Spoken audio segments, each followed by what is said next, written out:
This is Soyer KTS-1050 CNC model stud welding machine.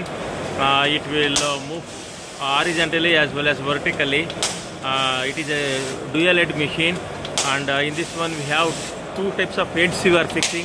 One is CD type head and another is SRM or runner type stud weld we are fixing. Both we can do at a time also. Otherwise, if you want in separately two CD studs also we can fix, or two runner stud heads also we can fix.